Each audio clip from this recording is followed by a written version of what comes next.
Hello my dear learners, so once again मैं हूं जीवन मौर्य। स्वागत है आपका अपनी ऑनलाइन क्लासेस में। जैसा कि हम क्लास 11th का ये जो पोएम है वो फ़ोटोग्राफ को एक्सप्लेन करेंगे आज हम। और इसके जो पोइटीज़ हैं वो शायर ली ट्यूल्सन हैं। इन्होंने इस पोएम के बारे में क्या लिखा पहले तो वो मैं बताना चाहूँगा आप लोगों को थोड़ा सा। देखिए पोएम है ये फ़ोटोग्राफ बाय शायर ली ट्यूल्सन के द्वारा जो लिखी गई है। तो पहले इसके बारे में अगर हम बात करें तो फ़ोटोग्राफ से ही जो टाइटल दिया है इस पोएम इस टाइटल से ही हमें थोड़ा सा ज्ञात हो रहा है, थोड़ी सी नॉलेज मिल रही है कि फ़ोटोग्राफ से ही रिलेटेड कोई ना कोई इसमें स्टोरी होगी। तो इसमें है क्या है, जो पोइटीज़ हैं, पोइटीज़ की जो माँ है वो की डेथ हो चुकी है। समझ लीजिएगा अच्छे से इसके बारे में। पोइटीज़ की माँ की डेथ हो चुकी है। उसकी चचेरी बहनों के साथ जो वो है अपनी चचेरी बहनों के साथ समुद्र तट पर जो होती है वो खींची गई फ़ोटो से देखती हैं। यानी मतलब ये है उसकी जो पोइटीज़ जो हैं ट्यूल्सन जो हैं उनकी दिवंगत जो माँ को उनकी चचेरी बहनों के साथ समुद्र के किनारे पर खींची गई एक फ़ोटो में देखती हैं। यानी समुद्र के किनारे पर खींची गई ये फ़ोटो है, उसमें देखती हैं, टंगा हुआ है उनके घर में, उसमें देखती हैं अपनी माँ को। उस समय माँ की आयु मात्र रही होगी 12 साल के, लगभग 12 साल की रही होगी। वह जो थी वो तीनों में सबसे बड़ी थी। उसकी मतलब उसका जो चेहरा था वो अत्यंत प्यारा था। मतलब 3 मौसी थी, उसमें सबसे बड़ी थी उसकी माँ। उसका फ़ोटो देखा था कि जो समुद्र किनारे खिंचा हुआ है वो देख रही हैं अपनी चचेरी बहनों के साथ। उसके साथ गए उसके चाचा जी ने अपने कैमरे में फ़ोटो खींची थी। उसके साथ चाचा जी गए थे, उनके साथ कैमरे में फ़ोटो खींचती हैं। तीनों बहनें मतलब उथले पानी में खड़ी थी। उन्होंने देखा तीनों बहनें जो हैं वो उथले वाटर में खड़ी हुई हैं। जैसा कि मैं थंबनेल लगाऊंगा तो तीनों बहनों को दिखा दूंगा इसमें। समुद्र की लहरें जैसे उनके पाँव, मतलब ऐसा लग रहा हो कि पाँव को पखार रही हूँ, छूती हुई निकल रही हूँ। ये पाँव तो ऐसे लग रहा था कि बेग के समय मतलब बड़े हिल डुल रहे हूँ। और समुद्र का मतलब होता क्या है, समुद्र में अगर खड़े होते हैं तो जो पैर होते हैं, पैरों में अगर हमारे मतलब हम खड़े हैं समुद्र में तो ऐसा लगता है कि हमारे पैर भी कहीं ना कहीं हिल रहे हैं। ये बात उनको समझ में आती है और देखती हैं होता क्या है। संयोग से होता क्या है, वह फ़ोटो मतलब शादी के 20 या 30 वर्ष बाद उन्होंने देखी थी। इसी तरह की इसमें स्टोरी है। तो होता क्या है, कवित्री जो पोइटीज़ हैं, पोइटीज़ ने माँ के जाने के पश्चात जो खाली सन्नाटा देखा था, माँ का स्वर्गवास के पश्चात, यानी उसके बारे में जो कुछ कहने लायक भी नहीं रहा हो, वो चीज़ें उनमें दुख व्यक्त किया है इसमें। उसमें घटना कैसी रही हो, मृत्यु को उपरांत क्या थी, यानी हंसी मतलब कुछ खुशनुमा चेहरा था या नहीं था, इतिहास की तो घटना बन जाती है बाद में। और फ़ोटो में सुकड़न आ गई थी, वो काफ़ी मतलब फीकी पड़ गई थी। मतलब माँ की हंसी की यादें भी मतलब उन तक मंद पड़ गई थी। इस तरीके से बात कही गई है। तो चलिए हम शुरू करते हैं अपनी पोएम को। The cardboard shows me how it was when the 2 girls cousins went paddings. Means the cardboard shows me it was when the two girl cousins went to padding। मतलब ये है इसमें कि जो तो कार्डबोर्ड है, कार्डबोर्ड का मतलब, कार्डबोर्ड जो होता है उसका मतलब होता है जिस तरह जो गत्ते पर जो चिपका हुआ होता है फ़ोटो, उसको हम कार्डबोर्ड कहते हैं। गत्ते पर चिपके हुए फ़ोटो को हम कार्डबोर्ड बोलते हैं, है ना। ये फोटोग्राफ पेस्टेड जो किया जाता है ऑन द कार्डबोर्ड, इस तरीके से कहते हैं। Photograph pasted on the cardboard we can say, इस तरीके से भी कहते हैं। मतलब गत्ते पर चिपका हुआ था फ़ोटो। शोज़ मी, मुझे दिखाई देता है। हाउ इट वॉज, मतलब दिखाता है मुझे। It was when the 2 girl cousin जो चचेरी 2 बहनें थीं, वेंट पैडिंग। और वेंट पैडिंग का मतलब होता है जैसे समुद्र में तैरने गए। वेंट पैडिंग का मतलब होता है समुद्र में तैरने जाना, यानी went to swim in the sea, है ना। Went to swim in the sea मतलब समुद्र में तैरने जाना। ये वेंट पैडिंग का मतलब होता है समुद्र में तैरने जाना। ठीक, दोनों लाइनों में मैंने डिफ़िकल्ट वर्ड बता दिए।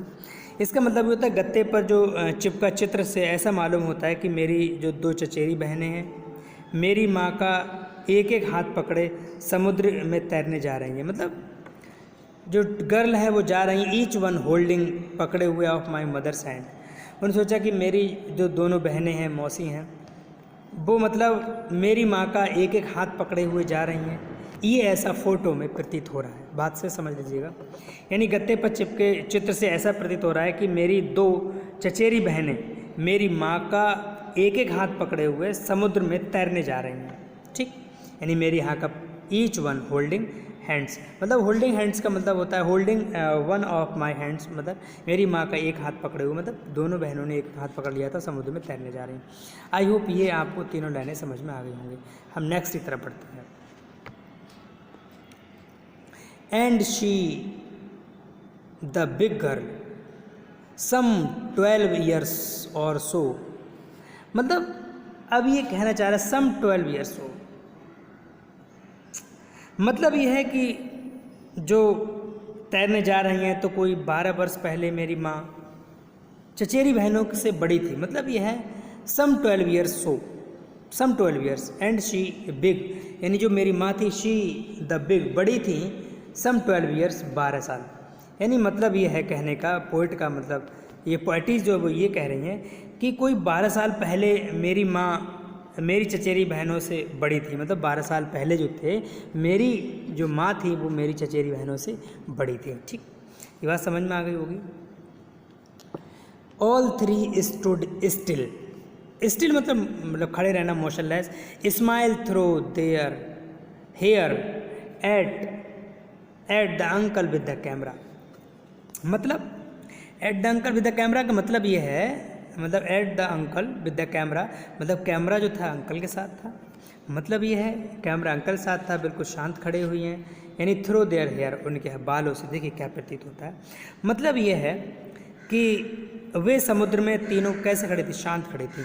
ऑल थ्री स्टूड स्टिल, यानी ऑल स्टिड, मतलब all three stood still to smile through hair, मतलब वो समुद्र में स्टूड खड़ी थी स्टिल, बिल्कुल शांत, यानी वो समुद्र में कैसे खड़ी थी, शांत खड़ी थी, है ना, शांत खड़ी थी। अपने बाल जो थे वो चेहरे से एक ओर हटाते हुई वे चाचा, मतलब जो चाचा थे, मतलब उनके साथ में फ़ोटो लेने के लिए कैमरा था, मतलब होता क्या है, यानी स्माइल मुस्कुराते हुए देयर हेयर, अपने मतलब बालों को एक तरफ हटाते हुए, अंकल विद द कैमरा, और चाचा के साथ कैमरा था, मतलब उनके साथ कैमरा था मुस्कुराते हुई, और जैसे कोई फ़ोटो खींचता है तो फ़ोटो खींचते समय हम अपने बाल संभालते हैं, चेहरे को ठीक करते हैं, कपड़े भी सही करते हैं, तो इस तरीके से तीनों आगे बढ़ती हैं, है ना, मुस्कुराती हुई, और उनका जो फेस होता है वो मुस्कुराता हुआ।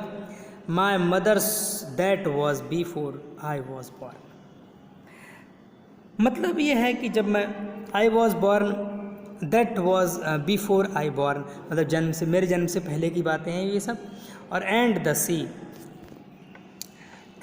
सी which appears to have changed less washed their terrible transient feet, terrible transit का मतलब होता है आगे बढ़ना, ये टेरिबल ट्रांजिट का मतलब होता है आगे बढ़ना, मतलब मूविंग रैपिडली, मतलब लेस पियर, मतलब आगे बढ़ना, लेस पियर मतलब आगे बढ़ना, मूव तेज़ी से आगे बढ़ने के लिए कहा गया है।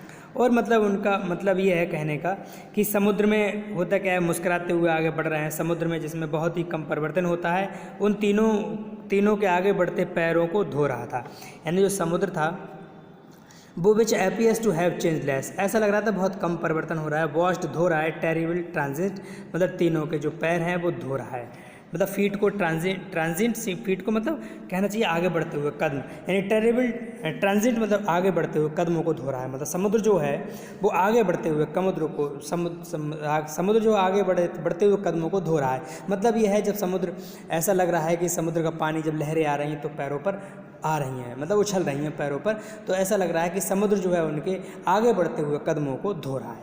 आई थिंक ये जो पहला स्टैंजा है वो आपको अच्छे समझ में आया होगा। और हम एक बार इसकी फिर पूरी के मतलब एक बार में पूरी स्टोरी बता दे रहे हैं, इसमें क्या लिखा है। मतलब ये है जो गत्ते पर फोटो प्रदर्शित है, मेरी चचेरी बहनें जो है मेरी माँ का एक हाथ पकड़े हुए समुद्र में तैरने जा रही हैं। मतलब कोई 12 साल पहले होता क्या है कि मेरी चचेरी बहनों से बड़ी थी वो, मतलब मेरी माँ, वे समुद्र में तीनों बड़ा शांत खड़ी थी, माँ और दो उनकी बहनें, और उनका मतलब चेहरे से मुस्कुराहट थी, चाचा के हाथ में कैमरा था और बालों को संभालते हुए मुस्कुराते हुए, और समुद्र जो था वो ऐसा लग रहा था जब आगे कदम बढ़ रहे थे उनका पैर धो रहा हो। तो आई होप ये आपको अच्छे समझ में आया होगा। नेक्स्ट हम बात करते हैं नेक्स्ट स्टैंजा से जो हमारी आपकी स्क्रीन पर है। some 20-30 years later, some 20-30 years later, she had laughed at the snapshot. मतलब यह लेटर मतलब बाद का समय, after the usual time. Snapshot का मतलब जानते हैं आप, फोटोग्राफ है ना, बीच जो होता है वो समुद्र। तो उन्होंने कहा कि इसके 20-30 वर्ष के बाद की बात, वे फ़ोटो को देखकर हंसी थी। मतलब उनकी जो माँ थी उन्होंने देखा कि हम किस तरीके से थे, हम अपना समय पास कर रहे थे समुद्र किनारे। तो आफ्टर 20-30 ईयर, 20-30 साल के बाद, लेटर मतलब बाद में, she had laughed at the snapshot, उस फोटो को देखकर हंसे थे। ये बात उन्होंने कहा कि इसके 20 और 30 साल पश्चात वे फ़ोटो को देखकर हंसी थी। सी बेटी बेटी मतलब वो सुंदरता के लिए कहा गया है। शी बेटी एंड डॉली, सी देखिए बेटी एंड डॉली को शी हैड से, and look how they dressed us for the beach. यहाँ पर जो बीच है वो आप जानते हैं, बीच का मतलब सैंडी शोर होता है at the edge of the sea, समुद्र का जो रेतीला भाग होता है, किनारा होता है, उसको हम बीच कहते हैं। ये तो आप अच्छे से समझते ही हैं। और मतलब स्नैपशॉट का मतलब आपको मालूम है, मतलब स्नैपशॉट मतलब शीघ्रता से कोई फ़ोटो ले लेते हैं, उसको स्नैपशॉट कहते हैं। बीच हो गया। अब देखिएगा, हम इसका मीनिंग देखते हैं। देखिएगा, अब कह रहे हैं कि उन्होंने कहा क्या क्या, सी बेटी एंड डॉली, मतलब देखो बेटी और डॉली ने मतलब कैसी वेशभूषा समुद्र के किनारे पर जाने के लिए पहनी हुई थी। मतलब ये है, शी हैड से उन्होंने कहा, लुक हाउ दे ड्रेस्ड, उन्होंने कैसे ड्रेस पहना है, वो फॉर द बीच मतलब बीच के जाने के लिए, मतलब समुद्र के किनारे जाने के लिए उन्होंने किस तरह के वस्त्र पहने हुए, ये चीज़ देखिएगा। The C holiday was her past, mine her the laughter both, oh very, WRY very, with the labored ease of loose। मतलब ये है, देखिएगा इसका, तो री जो पढ़ा जाता है, इसको देखिएगा यहाँ पर जो है वो री पढ़ा जाएगा, री है ना। इसका मतलब जो होता है री का, वो भी देख लीजिएगा। इस री को कहते हैं इसे मनोरंजक, बहुत ज़्यादा एम्यूजिंग, मनोरंजन यानी मनोरंजक, एम्यूजिंग, ठीक है, बहुत ही मनोरंजन होना, मनोरंजक, ठीक। और लेबर मतलब जैसे फोर होता है स्वाभाविक, ईज ऑफ द लूज मतलब हानि होना, बहुत ज़्यादा किसी की मतलब मतलब नुकसान होना, आश्वस्त भी कह सकते हैं हम इसको। तो उन्होंने कहा कि समुद्र के किनारे का जो अवकाश है उनके लिए अब बीते हुए काल की बात थी। मतलब उन्होंने कहा कि समुद्र का जो किनारे का जो अवकाश था वो हॉलीडे था। And look the how the dressed on holiday was the past, यानी जो समुद्र किनारे का हॉलीडे था वो तो अब उनके लिए हॉलीडे वॉज हर पास्ट, प्राचीन समय था। माइन इज़ हर लाफ्टर, हंसी, और उनके लिए वो हंसी हुई थी, यानी हंसी खुशी सब उनके लिए बीता हुआ समय था समुद्र किनारे। अब होता क्या है कि with the laboured with ease, और दोनों ने मतलब बिना किसी कठिनाई के तट पर झुकी थी, मतलब बिना किसी नुकसान के वहाँ पर परिश्रम कर रही थी, झुकी थी, जबकि उनका कोई मतलब नहीं था। मतलब ये है, अब इनका तीनों का मतलब देख लीजिएगा। यहीं लगभग 20 या 30 वर्ष के बाद उन्होंने फ़ोटो को देखकर हंसी थी। उन्होंने कहा कि देखो बेटी और डॉली जो हैं वो कैसी वेशभूषा पहनी हुई है समुद्र किनारे जाने के लिए, समुद्र का जो अवकाश है वो वहाँ सेलिब्रेट करेंगी। यानी अब ये तो समय जो है उनका बीता हुआ समय हो गया, कोई मतलब नहीं रहा, और उनके जो हंसी खुशी वो ही महत्वपूर्ण थी, है ना। ये अब होता क्या है, दोनों बिना किसी मतलब किसी भी मुश्किल के, लेबर के, कठिनाई के वो क्या करती हैं, वो उस पर झुकती हैं।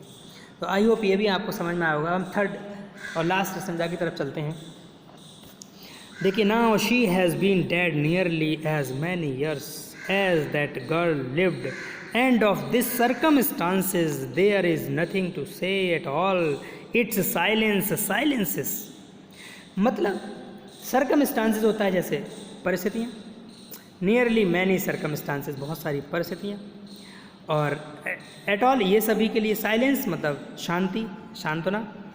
तो उन्होंने कहा कि मेरी now she had been had deadly as मैं वो, मतलब उन्होंने कहा कि जो मेरी माँ का जो देहांत है वो लगभग 12 साल हो गए मरे हुए, लगभग 12 साल की थी तब की बात है ये।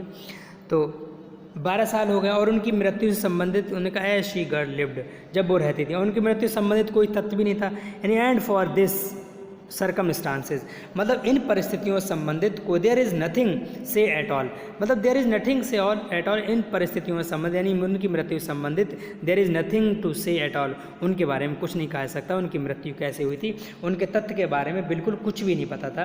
यानी फ़ोटो का जो मौन है वो हम सबको क्या करता है, शांत। इट्स साइलेंस फ़ोटो का मौन, साइलेंसेस शांत करता है, यानी फ़ोटो का मौन है वो हमारे लिए शांत करता है।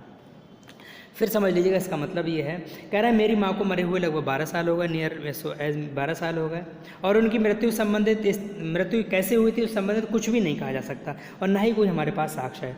यानी फ़ोटो का मौन ही हम सबको क्या बताता है, मतलब बिल्कुल शांत कर देता है, मतलब देख कर ही, मतलब इट्स मतलब फ़ोटो के लिए, इट्स जो कहा गया वो फ़ोटो के लिए कहा गया, साइलेंस शांत कर देता है। तो आई होप ये आपको हमारा जो वीडियो है एक्सप्लेनेशन अच्छे समझ में आया होगा, और अगर कोई प्रॉब्लम हो तो आप किसी भी मीडियम के माध्यम से पूछ सकते हैं। तो अपनी इस पोएम का जो वीडियो है वो उसका अंत करते हैं, तब तक के लिए थैंक यू, बाय बाय।